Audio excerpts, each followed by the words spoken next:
Open world games have been around for about 30 years now, and they've taken many forms and genres, changed many things, and become more awesome in scale with the help of new technology, Moore's Law specifically. In today's world, we want just about everything in our open world games, a good story and characters. Then I realized, it's not me, no. It was the fucking golden path. Quick loading screens and autosaves, lots of player choice, freedom, and innovative gameplay to make the game fun.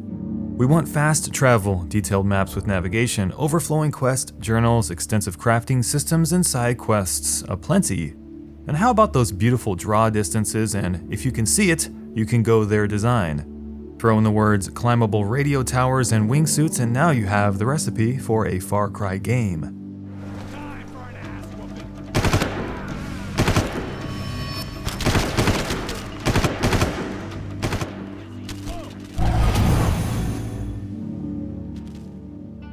In 2004, Far Cry was released. It was Paradise Gone Wrong. You played as Jack Carver, hired by a woman named Valerie to sail to a tropical, beautiful island.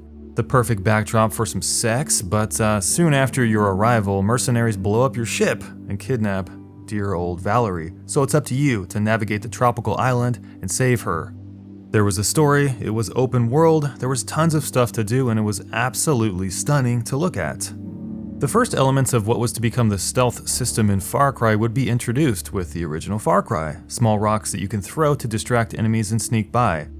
However, the AI was acutely aware of your presence regardless of most cover, which resulted in a frustrating experience if you played the stealth card, something that would be worked on throughout the years in the series.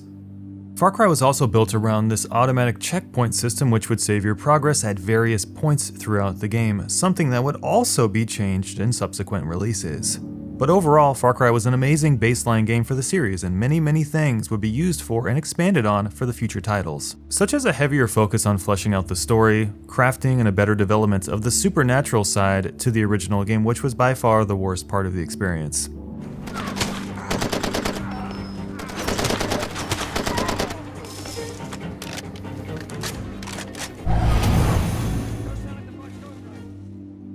When I think about the best Far Cry game, my mind usually flocks to Far Cry 2. The sun-baked African savanna was so gorgeous, run down with the threats of militant extremists at every corner, drug trafficking, disease, and poverty. It just all felt so raw. Ubisoft really stepped up their game after all the amazing Crisis and Just Cause had been released in the short time following the original Far Cry, and it was time to meet those benchmarks. Far Cry 2 was a game with a confident personality and identity, but it was also a game about limitations. Guns and ammo are limited, they also jam and malfunction, your car must be repaired, you're at risk for malaria, you can't save unless you drive to a safe area, you need to physically hold out your map to navigate, and you often need to sleep to kick over the night cycle to snipe and use stealth. It's all very chaotic, erratic, and raw. The best part about all of it is that it requires you to improvise when resources are low, which adds to the desperation of the story and the tension. Even the wildfires that spread seem to mirror Far Cry 2 as a whole, uncontrollable and unpredictable. But in the end, Far Cry 2 brought a wider story, more characters to interact with, more things to do, and more things to do it all with. It also enhanced stealth in Far Cry, added a buddy system that would be iterated on for future games, and improved on the physics engine to promote more realism. What did you say? Do you want me to slice you open like I did your friend? Shut the fuck up! Okay? I'm the one with the fucking dick! Look at me. Look me in the fucking eye. Hey! You fuck! Far Cry 3 was the moment when Ubisoft made Far Cry a household name. It might surprise you to know that leading up to Far Cry 3, Ubisoft waited 4 years in between each new game, something that would not continue in the future.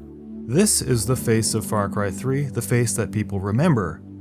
Although many praise Far Cry 3 as the best in this series due to its tight gameplay, new crafting system, the awesome villain, and a beautiful locale, Far Cry 3 also turned quite a few people off, with a lack of what people call ludonarrative dissonance. It's a fancy word for tension between the gameplay and the narrative. In Far Cry 2, because your weapons were less accurate, jammed all the time, and you were always at risk for malaria, and the story was down to earth, you felt human. In Far Cry 3, you're a man with no combat experience. thrown into an action thriller style story where your main tools are automatic high-powered weapons. Although it's fun to run around like a super soldier blowing everything up to smithereens without a tinge of emotion or fear, it did create problems in Far Cry 3, a game that centered around character. And number 4 goes up in smoke. Many of us felt that disconnect, and it shattered any sense of disbelief that we had about investing ourselves into a serious Far Cry story, when the main character was basically a fucking Rambo. But with that said, however, the game was still so much fun on the whole. It was so beautiful, the traversal tools were amazing, and there was just so much to do. I'm very particular with my words. Stop. Shoot. Stop. Shoot. Do those words sound same? But it got out of control. I'm sorry, I didn't hear you. What you said. It got out of control. Got out of control. I think for a lot of people, Far Cry 4 was the moment when Far Cry started to feel very samey. Are people starting to grow tired of climbing radio towers, crafting the same weapon pouches from different bear asses and tiger fur, and staring at that old familiar Ubisoft open world map?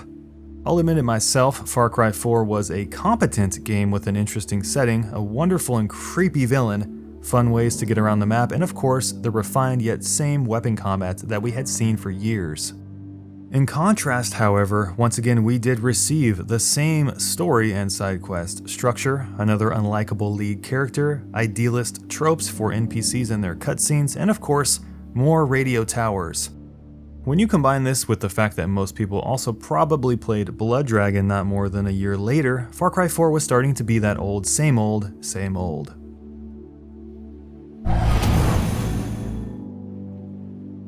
I truly think that Far Cry was an amazing series with 1, 2, and 3, yet has overstayed its welcome with 4 and, of course, Far Cry Primal, which was a complete disaster. Far Cry is best when it delivers a great story with a villain that is present and unforgettable, when it gives us that sandbox, the freedom and the space to do what we want. But when we think about true innovation in gaming these days, we don't really see it with Far Cry. We see iteration, which is great, however we have to ask ourselves, is Far Cry really iterating anymore? I'm super excited about Far Cry 5, I just hope they take the time to truly innovate rather than slap a shiny new coat of Montana paint on that old, familiar Far Cry formula. Thanks for watching, guys. If you enjoyed this video, by all means hit the thumbs up button and subscribe here for more of our future content, and you guys have an awesome day, and we'll see you in our next video.